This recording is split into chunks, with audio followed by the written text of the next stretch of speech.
Today, as we kind of conclude this series, I want to talk to a very specific group of people that are here in the room.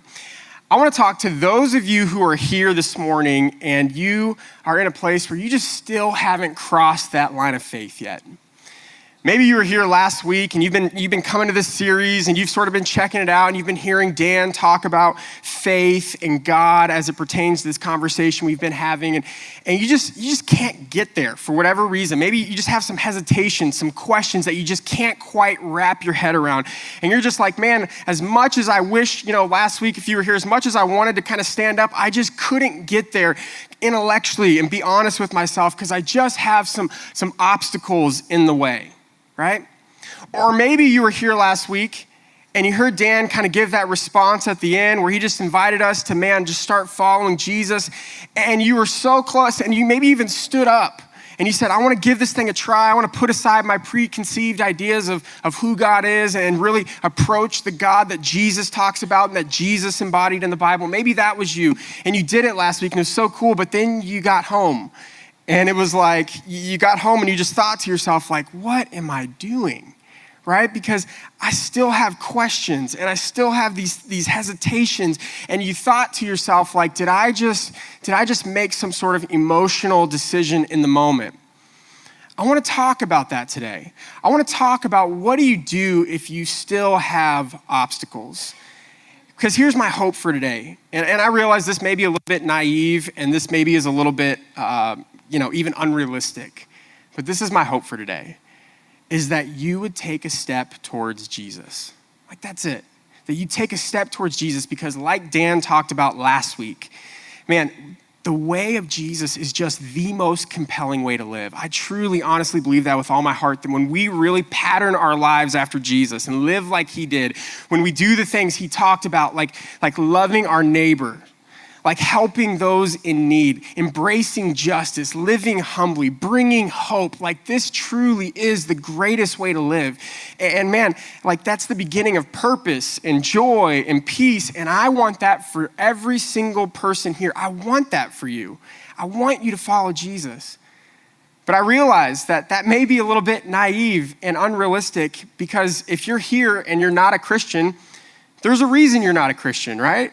I mean, you have some obstacle, you have something in between you and crossing that line of faith.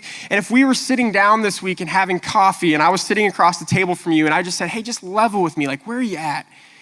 And you look back at me and you told me, hey, Steve, here's the deal. Like that whole faith thing, like that's cool for you and that's cool for those other people. And as much as I wish I could get there, I just can't because I just look around the world and it's just too big. There's just too much suffering. Like maybe that's your obstacle. Maybe it's suffering. And you look around and you see all the chaos in the world and you're watching the news and you see all the stuff and you just think, I just can't reconcile intellectually how a supposed good God could allow so many terrible things to happen to so many good people. Like I just can't get there. And if you told me that, I wouldn't look at you and say, man, that's dumb. Just go read a book, right? I wouldn't say that. I'd look at you and say, man, that's huge. Let's talk about that. Or maybe for you, your obstacle is you just look around at other Christians, right? And you look at their lives and you think, well, why would I want to be one of those? Because I'm more generous than all these Christian people that I know. My life seems to be going a lot better than their life is. So why in the world would I ever want to be a Christian? Why would I want that? And that's your obstacle. Or maybe you grew up with a different religious tradition and you look at me and you'd say, man, Steve, I'll tell you what, like, here's my problem. You want to know my problem with Christianity? It's this, is that you guys think you're the only ones that are right and everyone else is wrong. And you know what? I just have a problem with that. I get that. That's a valid issue to raise. Or maybe one of your hesitations is the scriptures, the Bible, because maybe you read the Bible and maybe you heard a story in Sunday school and you thought, as you've gotten older, you've considered it more and more and you thought, Steve, come on. You're really telling me all that stuff in the Bible is true? Really? Like you're telling me like the animals just waltzed up side by side and got on the ark and just got right into their pen? Like you're telling me that's how it happened in real life? Come on. You're telling me that this guy Jonah was just hanging out in the belly of a whale for 3 days and he was good? Really? You're telling me that's all true? Really? I get that. I could see why that's a hesitation for you. Or maybe for you, your obstacle is you have this emotional connection because maybe you've been coming the last few weeks and you've been really thinking about this faith thing, and maybe you're even right on the edge and you want to believe and you're starting to believe and you're thinking, man, there's something about this that's compelling, but yet your family, none of them believe. And it's this very emotional, like this real emotional hurdle, this resistance that you feel internally, because almost like if you said that, man, I believe and I'm there, it's almost like you're looking at your dad and your grandpa and all these people who don't believe, and you're looking at them and you're saying, well, you guys are all wrong. And there's something about that that's so hard internally, and I empathize with that. I hear you.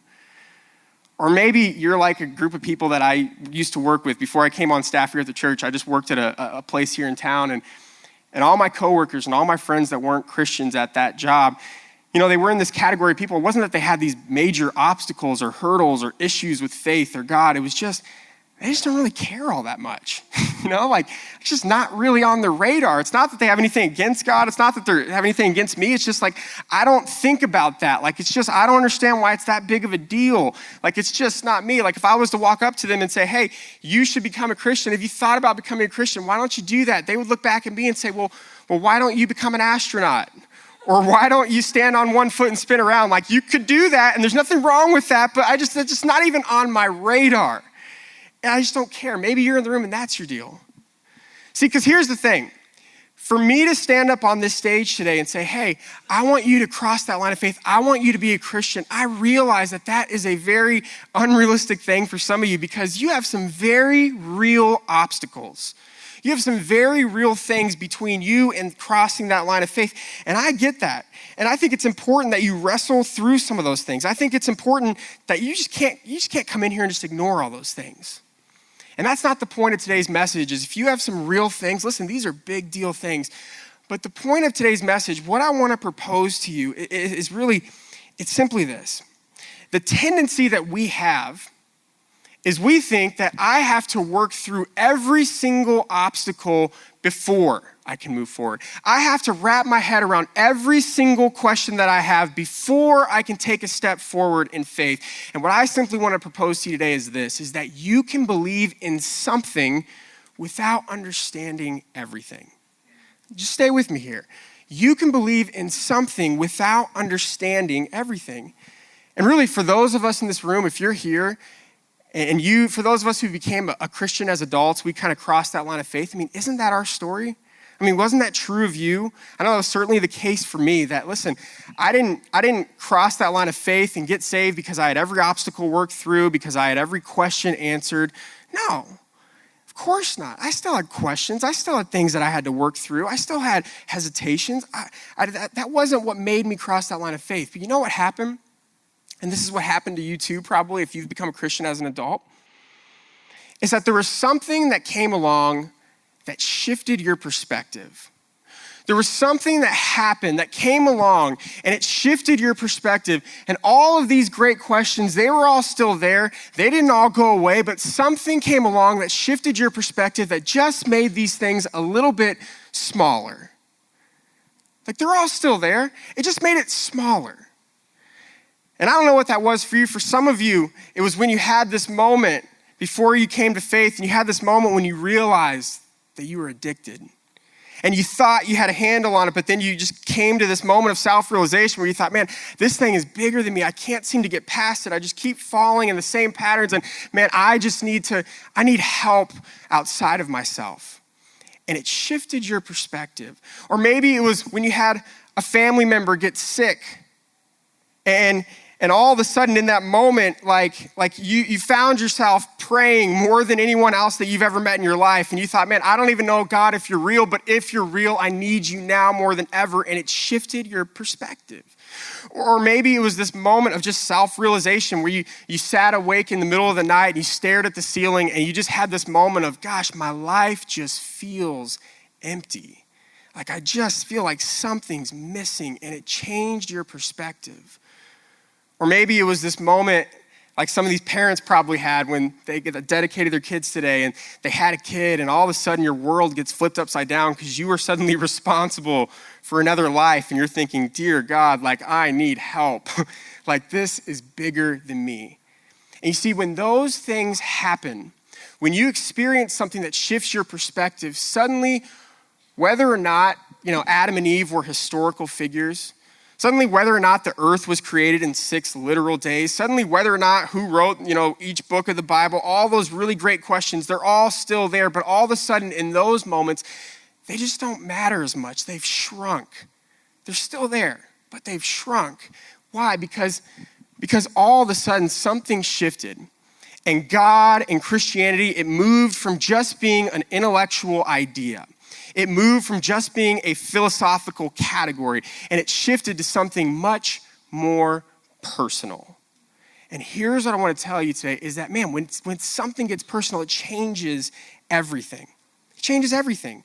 Now, if you're sitting here today and you're kind of sitting here and listen, I'm so with you and you're kind of resistant to this and you're thinking, Steve, if you think I'm going to be so dishonest with myself intellectually as to put aside all my objections to Christianity that I've had for all these years because I had some weird emotional experience or because, somebody got sick that I knew or because someone died and all of a sudden I'm faced with my mortality. If you think I'm going to fall for that, you've got another thing coming to you, in which I would reply, listen, you are smarter than that and I'm so with you. But the reality is we do this all the time in other areas of our lives.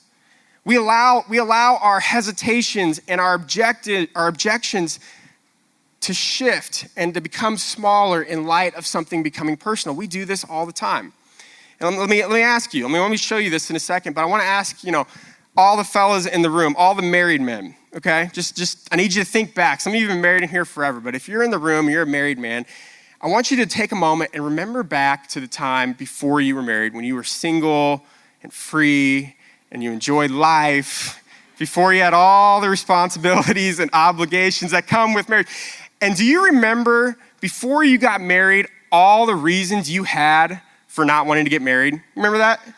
Remember that? I know I remember that, okay? Because remember what would happen is you'd have these great people and they'd come up to you and they'd say, hey, here's the deal. You should really get married. It's so great, and on and on. They'd have all these reasons. And immediately you would have your list of all these things why you did not want to get married. And so I wrote a few of these down for us to kind of help us wrap our heads around this.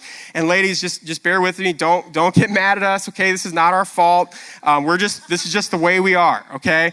I think God made us this way. Maybe it's not. I don't know. But you said, I don't want to get married because I don't want to lose my freedom, right? Freedom. I can do whatever I want right now. It's amazing. I have no obligations. I don't want to give up my freedom. Or we said, commitment is one that's on our list oftentimes. You think, I don't know if I'm ready for commitment. I don't know if I can get there. That's a long time, the rest of my life. I'm not sure if I'm ready to sign on the dotted line. Or here's one that I know every single guy had on their list, money, right? You think, I can't afford to get married? Are you crazy? I can't even afford to buy all the things that I want to buy, let alone some other person. Are you kidding me? You can't afford marriage. Or maybe for you, you looked around at other married people and you looked at their marriage and you said, why would I want that? Because my life, I'd rather deal with my single people problems than their married people problems, I would rather be, miserable, I'd rather be lonely than miserable. Right? I would rather not deal with all of that because they seem to be pretty tied down. So I don't know. That's a pretty big hesitation. Or maybe you thought, man, I'm just too young. I have my whole life ahead of me. I'm not ready to get tied down. Or here's one. You thought, well, what if I meet someone else? You ever thought about that? You thought, well, what happens if I commit and I give her the ring and then I meet someone else and I think, gosh, I should have given her the ring, right?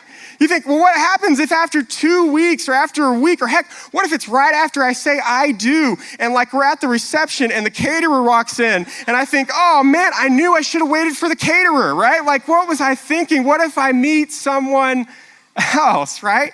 We had all of these lists and these reasons and these hesitations.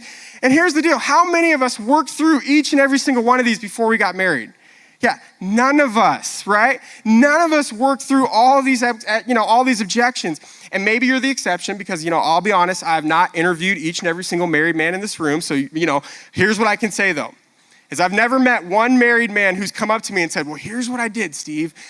So I made a list of all these issues that I have personally, internally, and I just started working through them one by one. And you know what I did? I looked at that freedom one, and I started to I got like 5 books on it, and I just read every single book and just worked through that one. And then for that commitment one, you know what I did? I went and I saw a therapist, and for the next 6 months, I just went every single week, and I just started to work through my fear of commitment. And then after that, you know what I did for that money one? I just saved and saved and saved and saved until I was like 55 years old. And then I was finally able to afford getting married as long as I married someone with really low standards, right? Like, then I have enough money. And then I decided that once I get married, what I'm gonna do is I'm gonna gouge my eyes out so that I'm never attracted to another person ever again, right? Like, of course not. We didn't do that. I'm not gonna ask you to raise your hands, but I think I can speak on behalf of every guy in here that we didn't work through any of those things before we got married. And the reason why is really simple.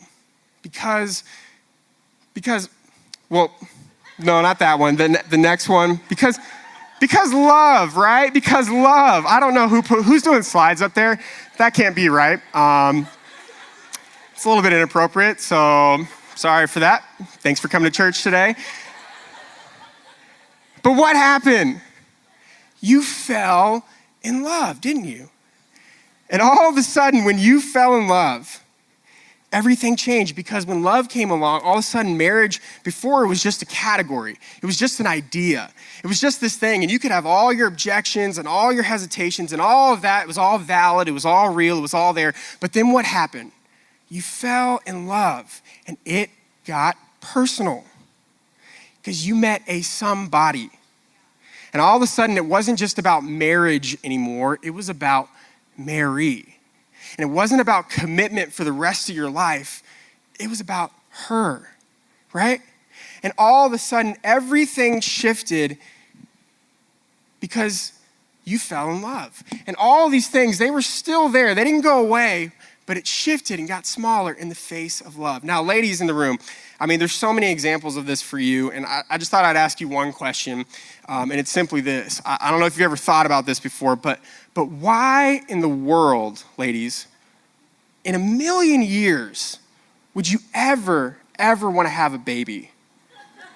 Have you thought about this? Do you know how dangerous it is to have a baby? Do you know what's gonna happen to your body if you have a baby? Do you know that it may never be the same after you have a baby? Do you realize that? Have you really thought through this? Do you know how expensive it is to have a baby? Do you know how many tens and tens of thousands of dollars it is gonna cost you to raise that baby? Do you have that much money? Of course you don't have that much money. Have you thought through this? Like, why in the world would you ever wanna have a baby?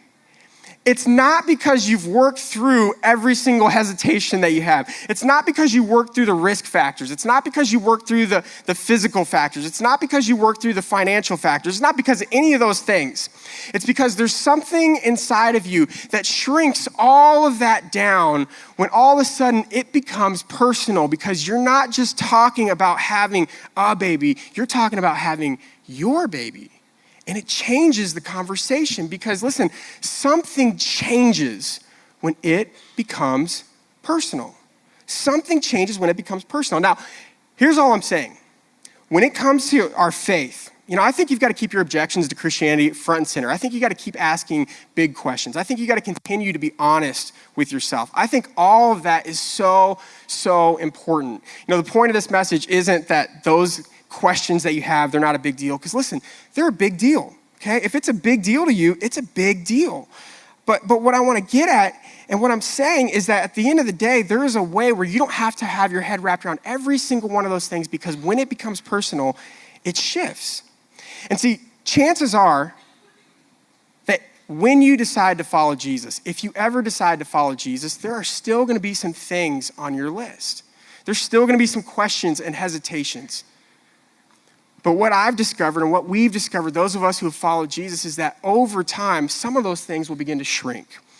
And some of those things you'll begin to work through. And you know what? Some of those things, they may stay on your list because they may remain a mystery, and you may not ever get your head wrapped around it, but they all shrink in light of becoming personal. And the reason that I know this is because as a married man, I've been able to work through some of these things. I looked at freedom, and after I got married, you know what I discovered is that, man, I still have a lot of freedom. I still get to do a lot, so I kind of got to cross that one off the list. And that commitment one, man, I realized, gosh, it's not as bad as I thought it was because, man, once I commit, I actually love this woman, and I want to stay committed to her, so I kind of was able to work through that, and I crossed that off the list, right? And then that money one, well, that one's still there, okay? Let's not have unrealistic expectations, okay? Money, we're still broke. Getting married is very expensive. I mean, you really do want to weigh that one out. But money's still on the list. But the other married people I know, I actually like other married people now, right? I was able to cross that off the list, right? And here's my point. I was able to work through some of these things, not before I got married, not before I crossed that line, but after it became personal and everything changed. And when it comes to our faith, I just simply... Here's what I'm getting at, is that when you embrace a personal relationship with God, man, everything changes. And some of your questions will get answered, some will get smaller, and some will remain. But all of that changes in light of it becoming personal, because here's what I want you to understand this morning. There is an avenue to God that does not require you to work through every single obstacle before you embrace him. There's an avenue to God that I don't have to figure everything out. The questions are good. Don't hear me as saying, hey, just check your brain at the door. Man, explore that, dive into that, but you don't have to let that hold you back from embracing everything. You don't have to wait until you understand every single thing before you can embrace it. We don't do that in other areas of life. Like when I walked up on this stage today, they handed me this microphone earlier to do the sound check, and you know what I didn't do? I didn't walk up and say, hey, do you really expect me to talk into that piece of metal and plastic?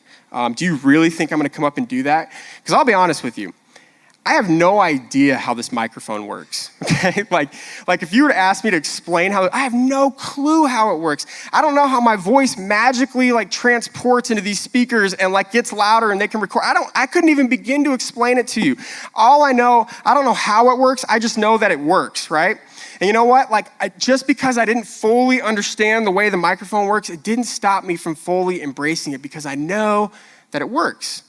Or even this past week, I was flying back from Atlanta on this trip, and I was on the plane. I don't know if you ever had a moment like this on a plane, but I just started to think about how absurd it is that I'm flying right now, that I'm in this crazy heavy piece of metal that's somehow defying gravity, that's you know what I mean? Going 500 miles per hour. I have no clue how that works, but yet it works, and we don't even think twice about it. And yeah, there's answers out there. There's people who can explain how an airplane works, how a microphone works. Some of you may even understand part of it, but the reality is most of us, man, this is stuff we do all the time, and we don't think twice about it. And all I'm getting at is that we don't wait to embrace things before we fully understand them, right? And all I'm doing when it comes to our faith, this morning, I just want to invite you to approach faith in the same way that you approach much of your life, and it's simply this: to not allow the unexplainable to overshadow the undeniable. To not allow the unexplainable to overshadow the undeniable. This microphone might as well be unexplainable to me. I don't know how it works, but you know what? I know that it works and it's undeniable, so I don't let the unexplainable overshadow that. And what I want to do is I want to show you and really dive into this for a second. I want to show you this incredible little story out of the New Testament that really dives into this tension between the unexplainable and the undeniable. And it shows, what do you do when those two things collide? And it's the story that's found in John chapter 9. I want to give you a little bit of the backdrop to this story because it's a really amazing thing. Jesus is with his disciples and he's traveling from place to place and doing what Jesus does. He's ministering and teaching and all of that. And as they're on their way to their next place, they encounter this blind beggar. And the scriptures tell us this guy's been begging his entire life. He's never once seen, he's never opened his eyes. He doesn't know what people look like. He's never seen a tree. I mean, he's been blind his entire life. And Jesus sees him and is moved with compassion and decides to heal this man. And he does it in a little bit of an unconventional way. And that's where we pick it up in verse 6 here. So verse 6, it says this: it says, Jesus spit on the ground and made some mud with the saliva, which I think we can all pause here and just acknowledge that's super gross. You'd think there'd be a better way for Jesus to do this. If you came in and maybe you're feeling a little crummy about your parenting skills this week, just know that you're probably doing better than Mother Mary apparently did, because she didn't teach Jesus manners here. But Neither here nor there, okay? So he spits on the mud and he put it on the man's eyes and he says, go, wash in the pool of Siloam. And so the man went and washed and came home seeing, which is incredible. It's this miracle. All of a sudden, this guy who's been begging his entire life because he's never been able to have a normal job, he's never been able to play with his friends because he's been blind. All of a sudden, he has one encounter with Jesus and he's healed and everything changes.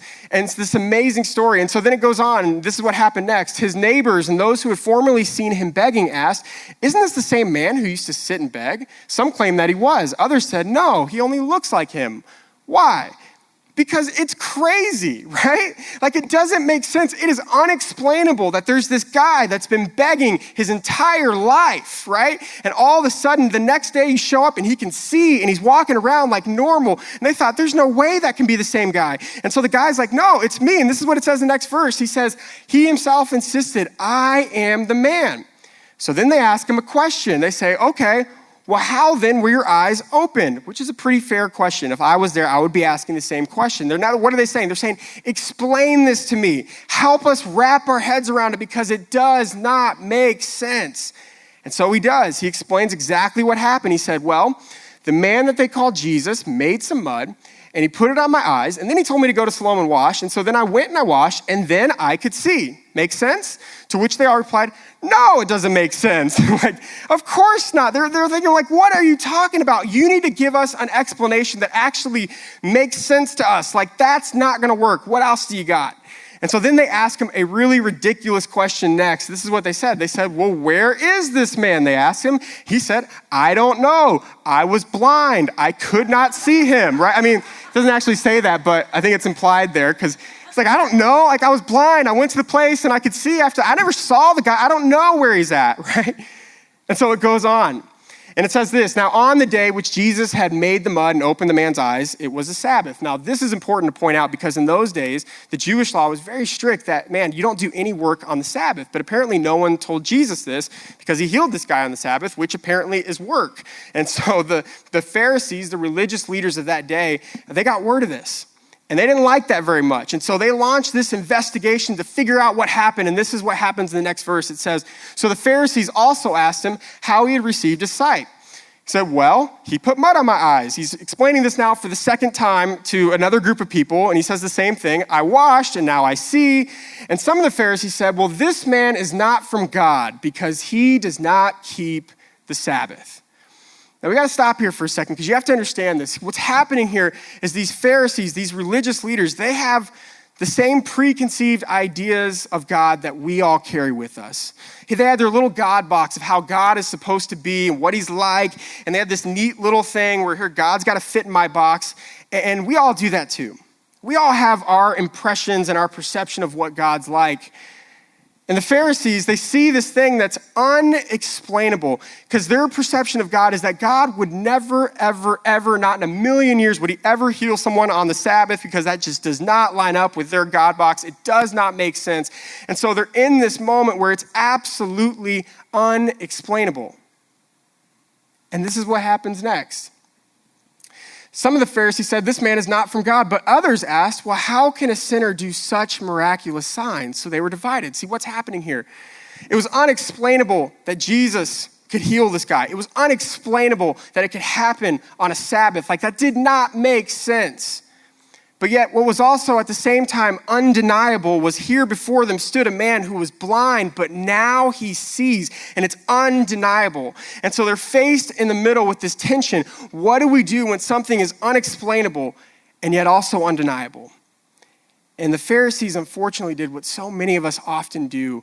They kind of dug their heels in and they said, if it doesn't make sense, if I can't wrap my head around it, then there's no way it could be true. And I'm going to resist and resist. And so then they launched this full-scale investigation and they interrogate the guy. And then they pull his parents in and they say, tell us what really happened. And then the parents are like, hey, we don't know. Like, all we know is he was blind and then he sees, I don't know. Like, you just talk to him. And so they bring the guy back a second time. And for like 20 verses, they're going through this and they're trying to find out what really happened because they just can't reconcile the unexplainable. And so they bring the man back again, and this is what happens in the next verse.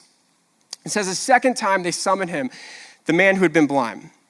And they said, give glory to God, for we know this man is a sinner. In other words, what are they saying here? They're trying to use a little manipulation here, but they're saying, hey, listen, we're gonna give you one more chance to tell us what we wanna hear. We're gonna give you one more chance. We know this Jesus guy, he's a sinner. We know that's not really what happened. It does not fit with our explanation of God. So we're gonna give you one more chance to give us an explanation of what really happened. And the man at this point, he's already explained his story so many times, and it gets to the crux, and this is this money verse right here. This is what it says. He said, whether or not he's a sinner, I don't know. One thing I do know is I was blind, but now I see. I don't know how it happened. I don't know. I don't have it all figured out. I can't explain it all the way, but this is undeniable. I once was blind, but now I see. Undeniable. And the tragic part of this story is the Pharisees, the religious leaders, the people who this was their livelihood.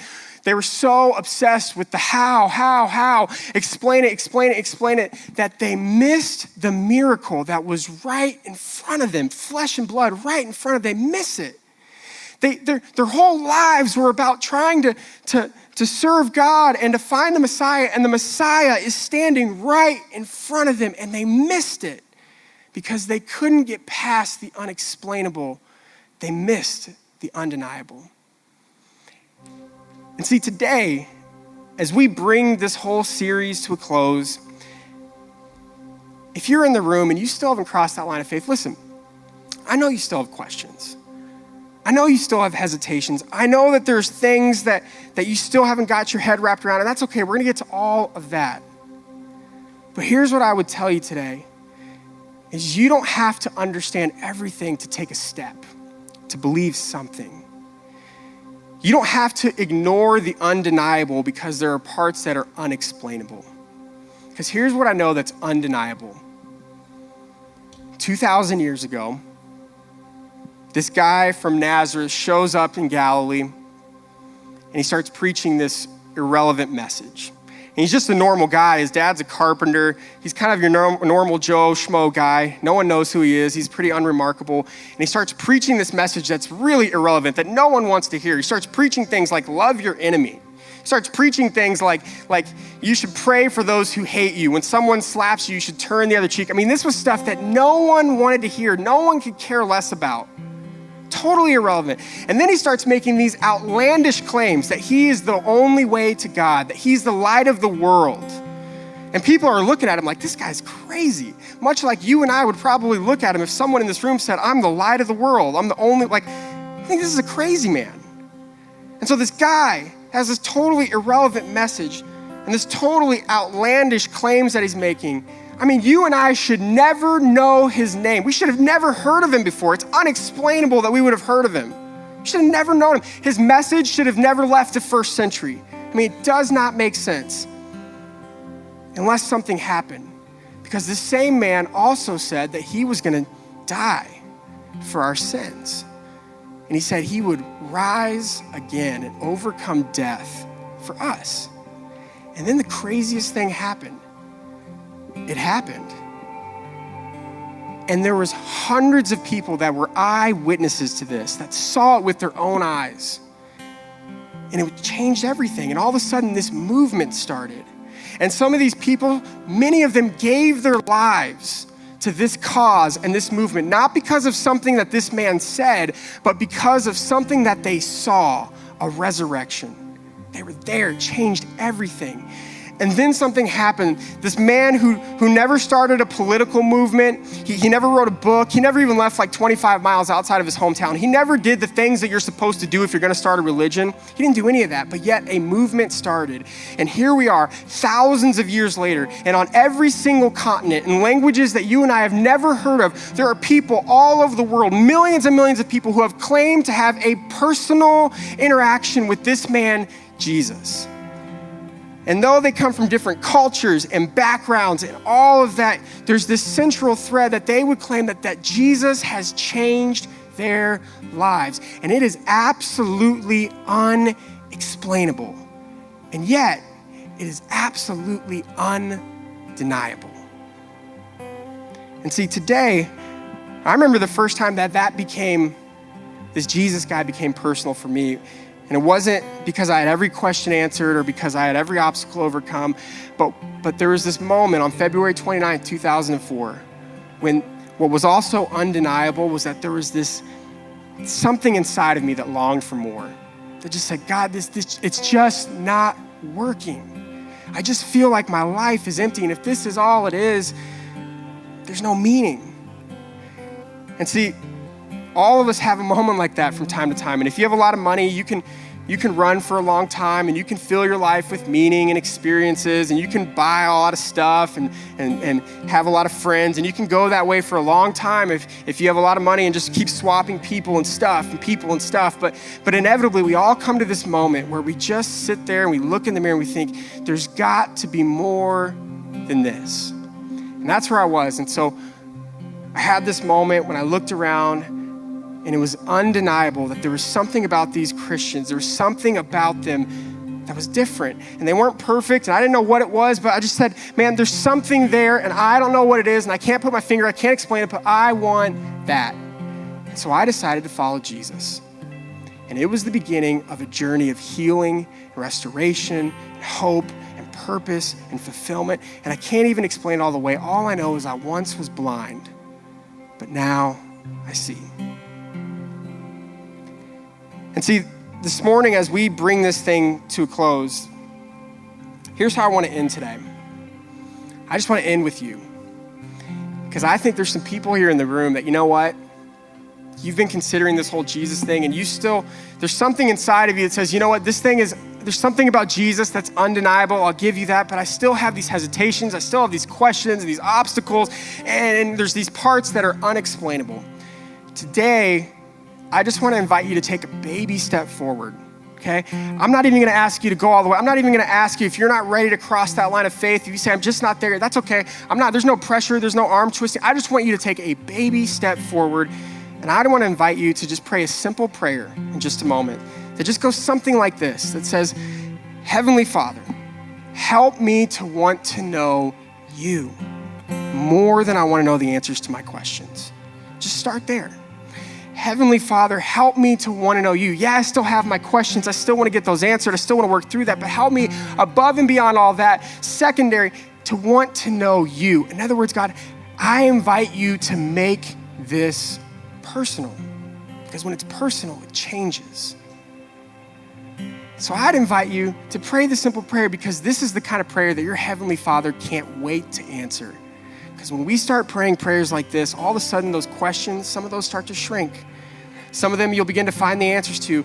And my prayer for you is that one or two of those questions that you have may be the hinge that God uses to show you that his Son is not just your Savior. He's not just any Savior. He's your personal Savior who loves you and longs to have a relationship with you. So I'd like to invite everyone in the room to stand. We're going to sing one last song together, and then we'll wrap up today. And I just want to encourage you, if that's you, feel free to, as we sing this last song, to maybe whisper that prayer and just say, God, help me to want to know you before I know the answers to my questions. Help make this personal, and let's all together take a step towards Jesus. Let me pray for you. Father, I thank you that you are a very personal God.